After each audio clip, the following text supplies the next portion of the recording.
Hey everybody, this is JP Fireplace here, bringing you guys another episode of Spyro Reignited Trilogy. We went through Artisans last time, got 100% in that world, and we're going to start off in Peacemakers. I'm going to get our first dragon, kick it off. Welcome to Peacekeepers. Look how our treasure has been stolen and turned against us. Please, recover our treasure, Spyro. Collect treasure. Got it. So this guy is, as you can see, a bit bigger, a bit meaner, a bit burlier than the dragons over in Artisans world. And everything here has a desert or a wharf atmosphere to it. It's because Peacemakers, as the name suggests, is all about the dragons that keep the peace in the worlds. Who would have thunk it?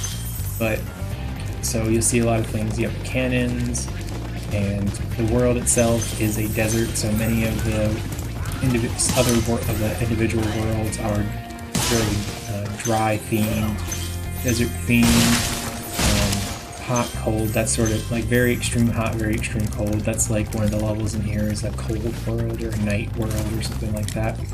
But definitely a really cool area to go through. Our first skill point is actually in the main world itself. So we go in here, kill our first Nork, and the rest get all scared. And they hide under the tents. And these guys are all pretty scared of us already too. And they're gonna give us a skill point. They're shaking their butts at us and we're just gonna flame them to death. Shouldn't have done that. I remember in the original game, actually, if you were to flame the Nork's tents before they even hit under them, they would still go try and hide under them. Randomly too. I always thought that was kind of funny because they just like sit there under nothing and just like stare at you and like cower, but then like as soon as you try and nab them, that they turn around and act all surprised. But yeah, so the reason I kept these guys too is that it makes it a lot easier to, when you're first going through the world, to collect all the treasure because the enemies just like don't move, which is really nice. One of the main little mechanics that you see inside of Peacemaker's main world is this cannon. It's not something that recurs a lot in this world or anything like that, but it's just kind of a nice little fun thing that they do in Peacemakers. Kind of fits with the war motif, the cannon motif, the cannons and whatnots. Artillery. And at this point in the game, we'll notice something will start to occur. Not anything bad necessarily, but as you'll be able to see, a lot more of the dragons are going to start just kind of, outside of the main hub worlds, are going to start just giving us more generic dialogue.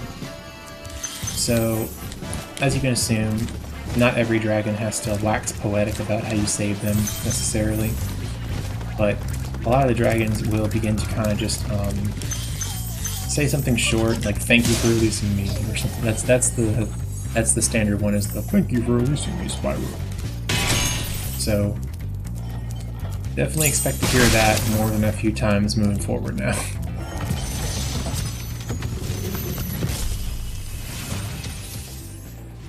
Well done, Spyro. Keep up the good work, and I know you'll fulfill your destiny. Destiny? I just want to kick some. Just toast those enemies and collect the treasure. That guy's a pretty cool design. I like that one. Most of the dragons, they actually do a pretty good job with redesigning them. So it's a tricky little jump, but we have the key now, so at the very least we're not going to be going over there for nothing. Alright, this is a good example of what not to do. It also gives you a good idea of how Spark's mechanics work. As you can see, we've been hitting these little enemies, and as Sparks eats the butterflies, he regains his health. As you noticed, I had a few hits before I could actually get killed there. This all counts as like lava, essentially, so it's if you hit 4 times, one for yellow sparks, then blue, then green, then no sparks, and you're dead. So you have a couple of chances to get away with no health, like kind of like Aku Aku masks in Crash Bandicoot and horseshoes in Sly Cooper and stuff like that. In Sly Cooper 1, where they introduced health. But yeah, just an interesting little thing about Sparks. He actually has, he's not super vocal or anything, but he's in this game, but he eventually has his own personality that pops up. We'll try and make this jump. I'm gonna cut it if I can't get if I can't get it in the first couple tries. Oh my gosh. Alright, we got it that time. Good stuff. I mean, we got it the first time, obviously, right? Right, yeah. People on YouTube will know.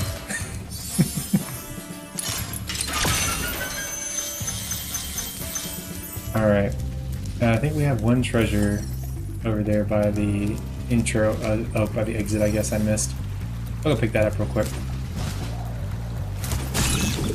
Hit the lava real quick just to make sure. Good measure. Oh, and there you go. Perfect. Something to talk about.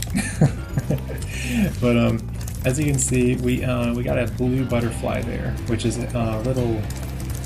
It's kind of like, I think later on they explain it as like a treat for Sparks. I don't think they're in the original game. Anyone pick that one up? But they are pretty much like immediate one-ups. If you hit 10 fodder enemies, it's always useful to hit the fodder enemies, but if you get 10 of them, then you, and Sparks eats the butterflies, I believe, he has to eat them, then you'll get a free one-up. So, snag dragons. Hey, Spyro! Sparks the Dragonfly has been doing a good job protecting you. Make sure to keep him strong by feeding him lots of butterflies. Alright. Yep, this guy's telling us about Sparks, like I just told you. But, yeah. Alright, so at this point, just real quick, wanted to get some stuff out the way. At this point in the game, we're pretty much past the tutorial sections of the game, so I'm probably not going to explain any more of the game mechanics, really. I know it's probably bugging a lot of people that it's like I'm over here just explaining the basic stuff, but Artisans is a pretty bare-bones sort of world with how it's laid out. It's pretty A to B, there's not a lot of twists and turns or anything, so I wanted to take that time to explain the basic concepts, and if I explain all the basics of Spyro right now, that means that in later parts we actually won't really have to, because Spyro, all in all, doesn't really change that much over the course of the series. He's kind of like your Crash Bandicoots and stuff like that. One of those original PlayStation mascots. That's kind of like just the protagonist of a game. He has a bunch of sequels. He has a lot of some party games and stuff like that. But all in all, his mainline series, he doesn't really change all that much. Like back in the day, when PlayStation games were first coming out, it really wasn't expected that your character was going to, at least when I was a kid, it really wasn't expected that you were going to have this new character with a million different abilities, and they were going to be completely different, go through story arcs and stuff like that. It was like, what did we have? We had like Crash, we had Spyro, we had Jak and Daxter was a pretty big one that when it came out. Sly series. You had what else was there?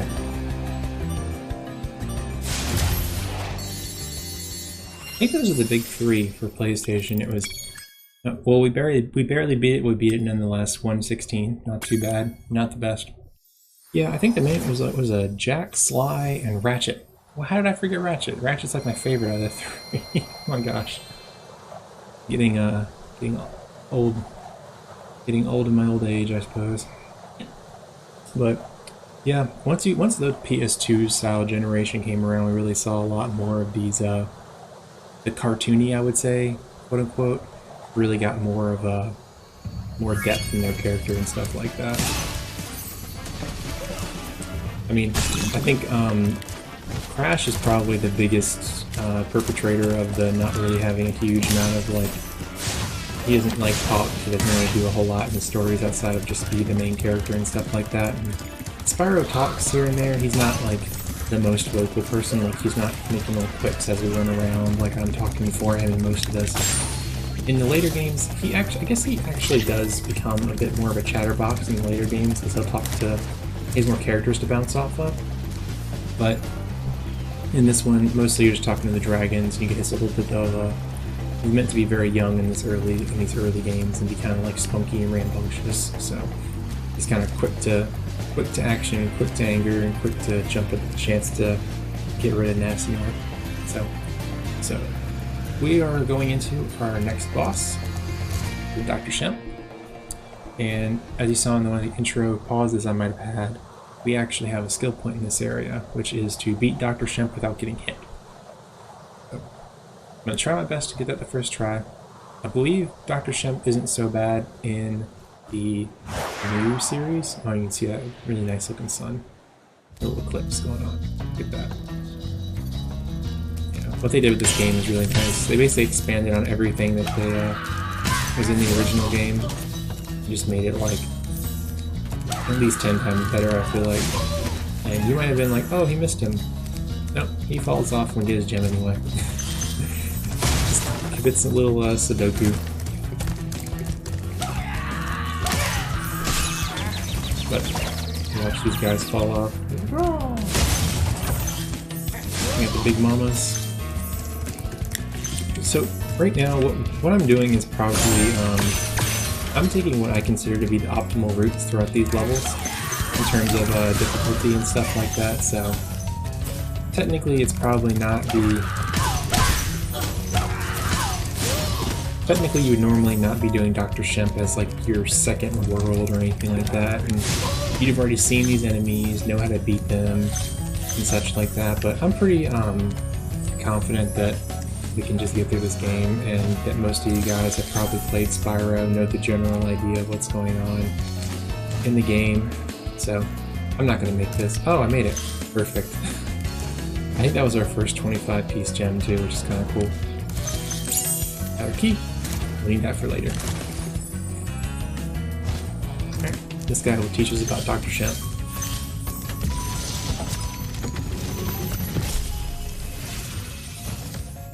Dr. Shemp thinks he's so cool. You don't know what it's been like listening to him over and over. But I tell you one thing, he should watch his back. Give an obvious dialogue right there with that dragon, but as you'll see, we'll see, Dr. Shemp is metal on the front. He's a big enemy, so he can't be charged. But let's see, he actually doesn't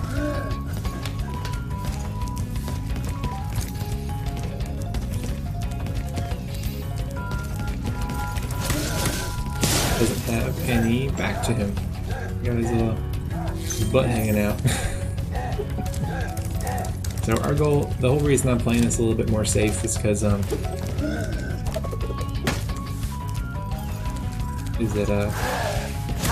that's what I thought. This one's the spinny one. Is that we want to get a perfect on him, so I don't want to just die randomly or take a hit and have to redo the whole level. We are trying to 100% this, so.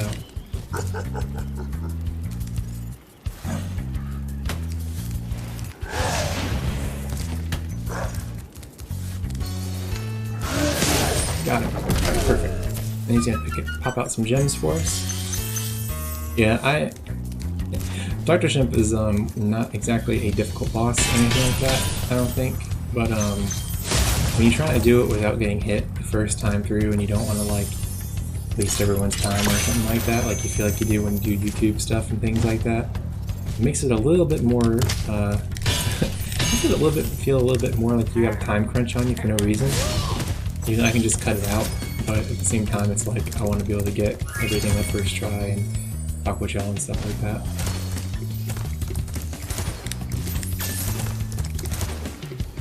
So we'll go ahead and make our way out.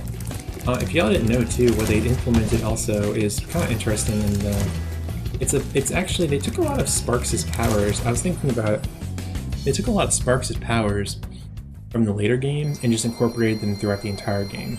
So we have the ability to point towards gems that we missed, And Sparks can also teleport us between the worlds. They don't explicitly say it's Sparks' powers, but in the later games, that's one of the things that Sparks actually does, is he's your teleporter. I think that's one of his powers in 3, I believe it is. But developers over at, I believe it's Toys for Bob, saw that. They were like, you know what, let's go ahead and just let everyone go through the levels at their own pace and at their own speed. And kind of gave us some mercy, and we're like, okay, you guys can just go ahead and teleport between the worlds anytime. We're going to go ahead and hop into Ice Cavern, keep this rolling. We are going to try and finish all of Peacemakers in the next, I'd say about 20 minutes, 30 minutes, my anticipation.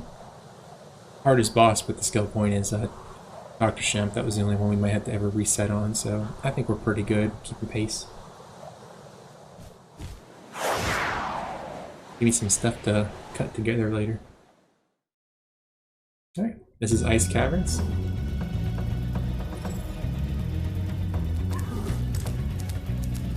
Anytime I see this level, I always equate it with that little on the background track.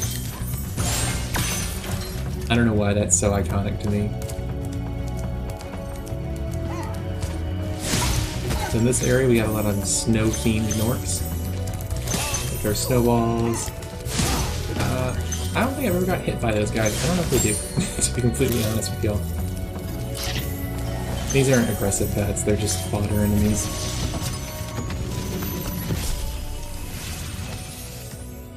A word of caution, little one. Wait until you grow big, like me, before charging those large enemies.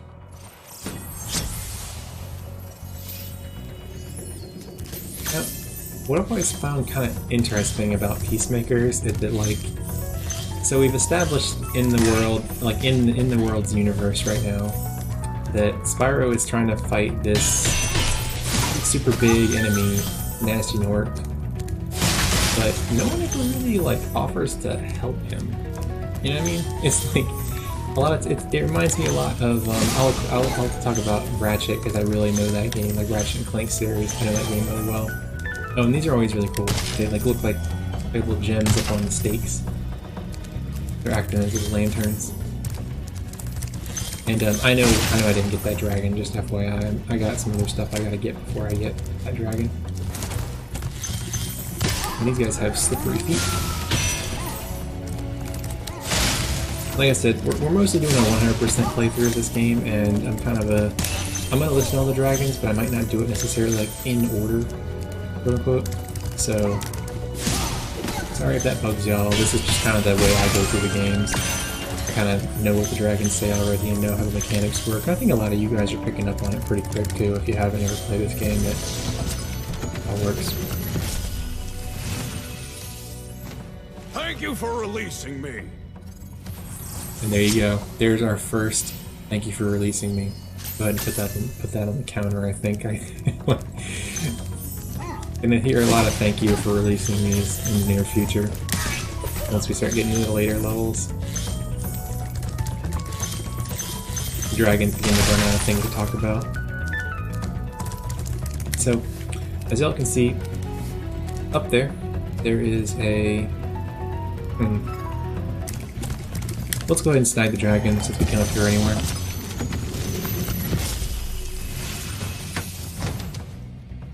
Spyro, some big Norks up ahead are wearing armor, and in the ice cave, armor can make their feet very slippery.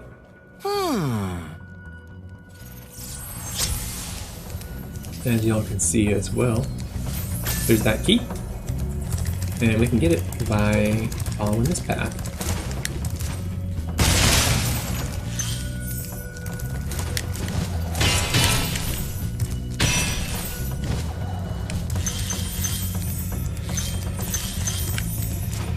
But we will have to go back anyway, because in the beginning of the level, they didn't really show it yet, but there is there's a side path that you have to go down to make sure you get all the items, all the gems and such like that. So, this is one of the more exploring heavy levels. Get it. You know, we could do real quick too, if we really wanted to. We could go backtrack through the level and get those extra lives, but I won't make everyone have to watch that. Essentially, all you do at the beginning of the level is you go backwards. Go off the cliff, you'll see a little cliff with two of the winking chests, a little peeking, those guys right here, above Spyro's horns. That's the beginning of the level right over there to the right, and you can actually make the glide over to those guys and get the 2 free lives. Like I said, since we're not really having a lot of trouble right now, I'm just gonna leave it. If anything, it actually is not too bad because you can come back and get 2 free lives later on. Snipe Dragon.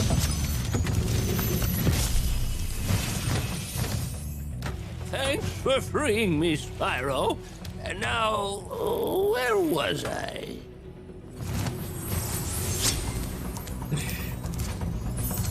But I wanted to say something really quick before we get like too far into the game. I think that whoever modeled the gems in this game did a really good job. Them and the people who did the crystals in the new Crash Bandicoot, they did a really good job. I know it's such a small thing for a lot of people, but like, oh yeah, they got the crystals, good job. Like, that's not that hard. It's full polygons. But like, can you imagine if you're running this whole game, the entire game, and the crystals look like crap, and the gems look like crap, and the crystals look like crap.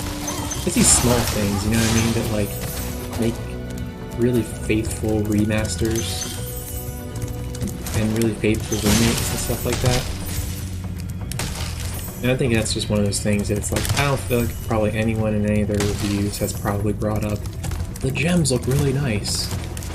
Because they actually didn't look too bad in the original game too.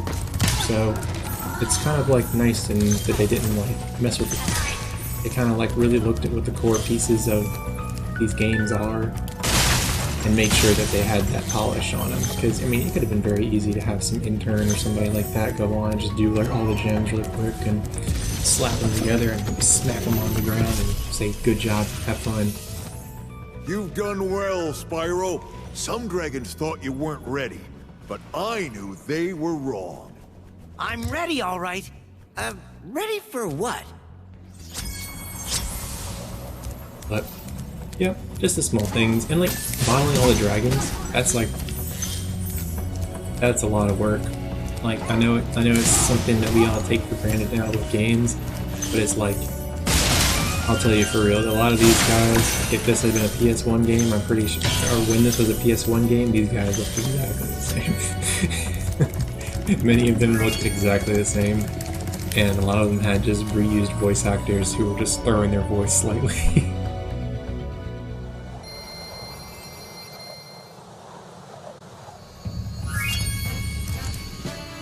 Alright, we'll keep on rolling. We're kind of going through this world in reverse order from which you might normally go through it, but I kind of did it on purpose because I want to save my favorite level in Peacemakers for last, which we just passed by if you saw. But we're going to Dry Canyon first before that, and then we'll be done with Peacemakers. I got a real quick fun fact for you guys when we actually enter Dry Canyon too.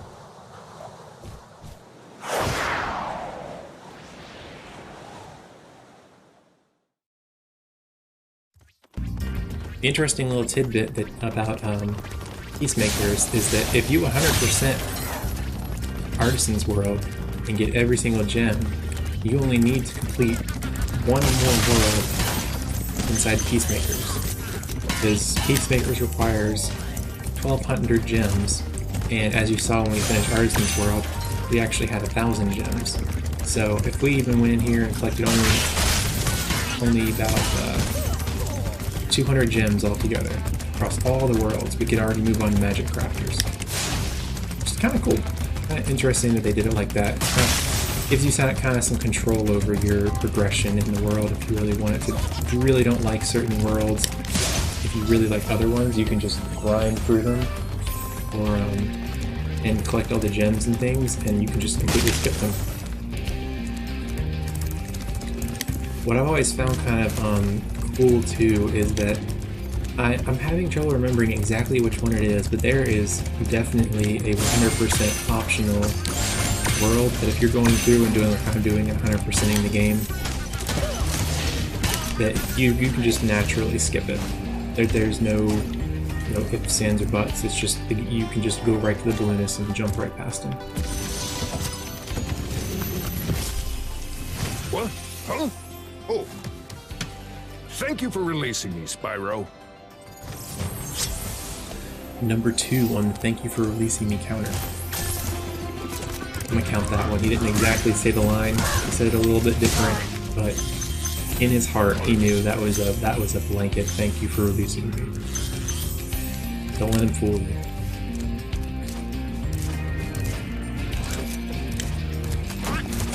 And this world, I'm kind of going through in standard order. I skipped the dragon just there because we're going to go back to him in a second anyway. Up here, there is a treasure chest that we can't really reach. As you can see, we got dragon over here, so there's a lot more to this world to explore than what we've already been through, so we got everything. No worries.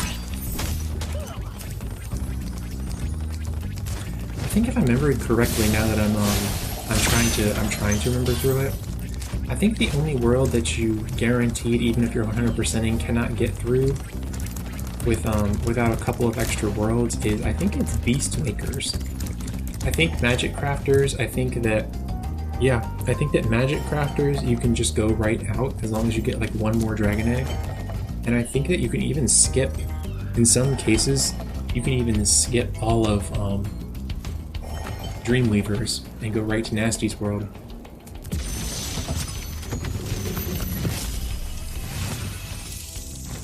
Dry Canyon rewards good gliders.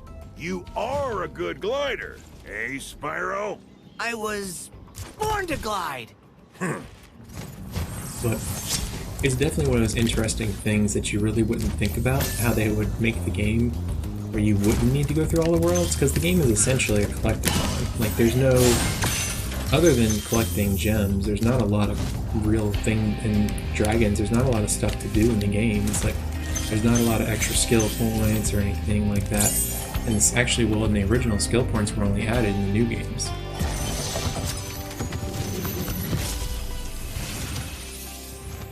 Incredible glide, Spyro. I thought I'd be stuck here forever with those ugly vultures standing on my head. Those birds might look tough, but they're pretty tasty. Flame broiled with a pinch of salt. Yeah. And I've said this before. I think that that read, I actually really like the way they redid that read on that line. The original voice actors for a lot of these dragons are actually really good, and I would recommend that if you guys are interested, definitely go check them out, because I think that they deserve more credit than they get. And a lot of people, their first Spyro is going to actually end up being this one, funnily enough, even though this is a remake. Because a lot of this game is more for like, it's aimed more towards kids and stuff, even though a lot of us played them when it was when we were kids, or when we were like younger adults and stuff. They've marketed the game towards like kids and stuff with bright colors and things like that, even though many games nowadays are afraid to use color at all, so that's not that fun. It's like, Is that you, Spyro? Are you the young dragon I've been hearing so much about? Ever since you were a wee puff of smoke, we've known, You've known... I forget. but, yeah, as yeah, it's funny because they market the game towards kids, but I feel like when I was looking at the game again, all it made me think was the nostalgia vibes of it, because I almost feel like if you didn't play this sort of game when you were a kid, like I feel like even my little brother and stuff like that, I tried to get him to play these games, and it's like they just weren't, these games aren't like popular, you know what I mean? In some ways, like I'm pretty sure he enjoyed them, but it's like I don't remember, he didn't like get Ratchet and Clank or anything like that and think it was like the best game in the universe or anything like that. And I was over here and I played Ratchet 1 probably like, I don't know, maybe 20 times all the way through. And that was just like my favorite game. And Ratchet 2 came out, and I grinded that game way more. I'm a sucker for upgrading weapons and stuff like that. It's one of my favorite mechanics in video games. And being able to take a weapon and get like a substantial actual change to it. Oof. A little extra flutter saved us there. That was a sketchy jump. I didn't really, I kind of did it quickly and didn't actually think through it. I mean, the penalty for dying is fairly low in these games, but at the same time, it's like, you don't want to just go careening off a cliff. In any aspect of your life. I'm gonna say careening off a cliff, definitely not one of the things that you should do in your life. Life lessons. From Papa JP. From Papa John. Alright, so we completed Dry Canyon, and we are on to probably my favorite world in Peacemakers. Maybe even my favorite world in the entire, one of my favorite worlds definitely in the entire game. I think the aesthetic of this one, it's more, I don't think a lot of people would consider it to be like their favorite, because it is kind of not that interesting in a lot of ways. But I really like what they do with gliding in this level, and how they kind of explain it, and they don't really handhold you that much. This is Clifftown. Also, the music for this one's really good. I like the music a lot. It's got like a shaky sort of vibe to it. It's just like a lot of these levels are the music is what gets me in them. Alright. Let's go Spyro. And he also does this in the Reignited Trilogy, which is freaking ridiculous. It goes like 1,000,000 feet in the air.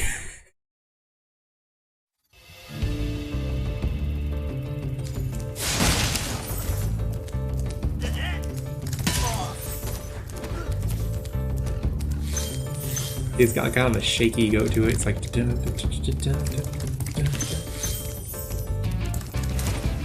bring the guitar. And if we were actually going through the levels in the correct order, this is where we would meet the Big Mamas for the first time. I don't know if that's what I like to call them Big Mamas because they're Big Mamas. And in this world, we can see that I'll try and do it for you. So you beat them. And if you were to just go through the level without ever hitting any of these flame pots, you would actually come up with not enough gems to complete the world. So something kind of interesting that they hide the gems in their little stew pots. And I think this world also, in just general, has it's small. It's kind of compact in its own way, but it's also very. It's going to sound contrary, but it's very large and very small at the exact same time. Like, you can see, like, I'm chasing the thief around a very tiny little plane. I'm going to get him in a second. I just want to make sure I get these. It's easy to forget some of these gems on the outlier areas. And I'm probably going to, once I hit him, he got me. Got me too. Jeez. Can't parry fast enough. It's in Dark Souls. But, yeah, it just feels kind of, like, large and small at the same time. It's just kind of a weird, contrasty level to me, where the music is really bumping. The whole world feels like it's just, like, one glide away from being anywhere. The thief isn't, like, a hard thief or anything. I'm just having a lot of problems in hitting the corners a lot, just because I'm talking. But I think we're gonna get in the corner. I chased after him way too long, I think. And we'll go ahead and get the dragon too, and I'll finish my thought.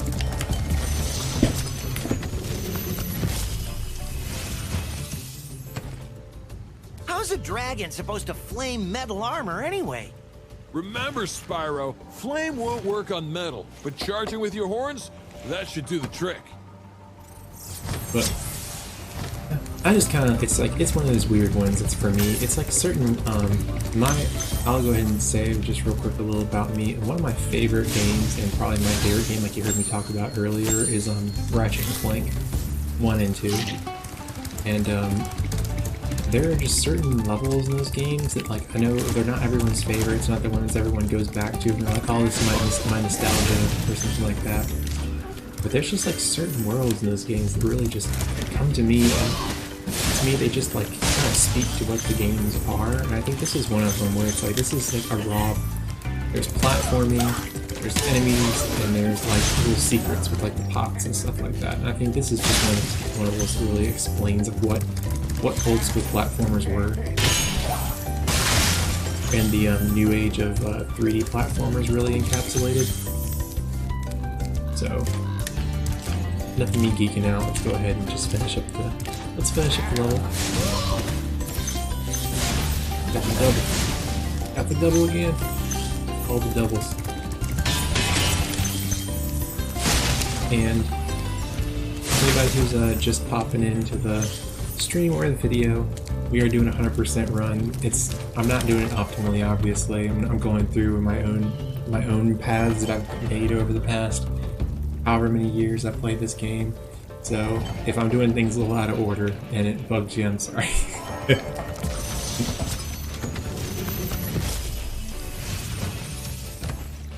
Hey, what's on the other side of that river? Why don't you glide there and find out?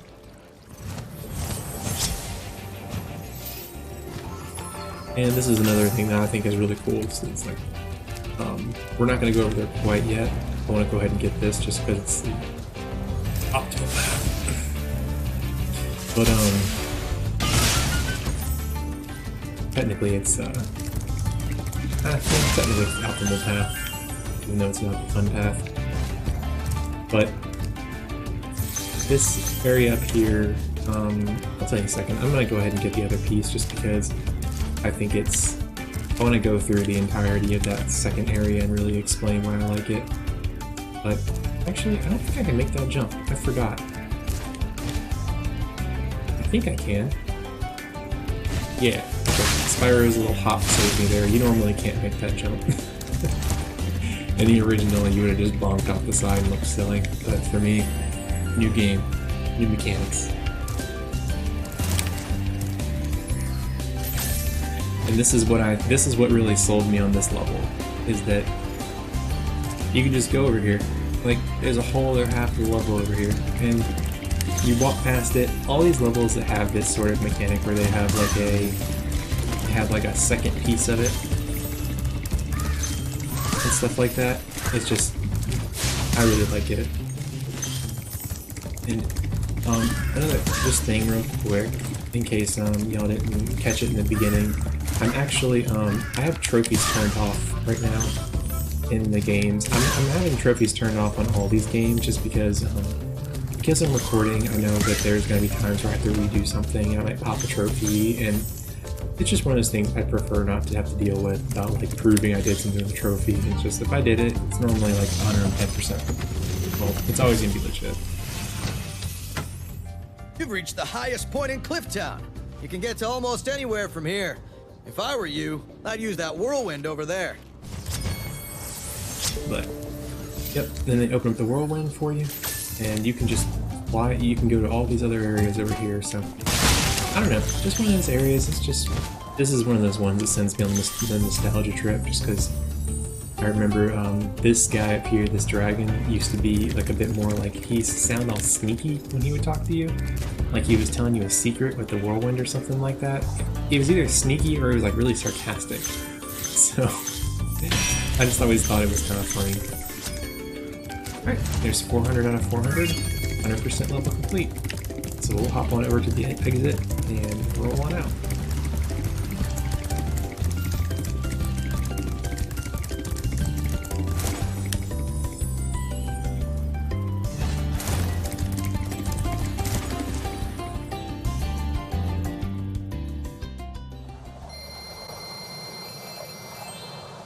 And that's 3,000 treasure.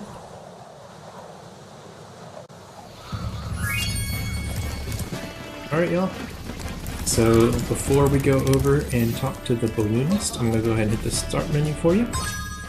Show you we got the 100%. So we have 100% Peacemakers, Dry Canyon, Clifftown, Ice Cavern, Night Flight, Dark Shemp. Skill points. We got... Oh no. No, never mind. High Caves is in Peacemaker is in Magic Crafters, so we're okay. So we are 100% done with Peacemakers. Didn't take us too long. We got through it with no deaths, and we're rolling on through.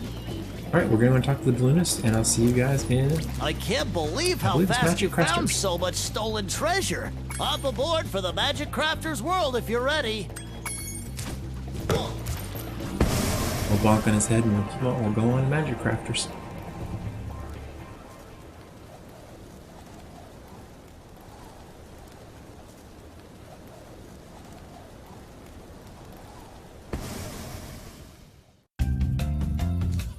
Alright guys, that funky beat and the na-na-na-na is synonymous with the introduction to Magic Crafters.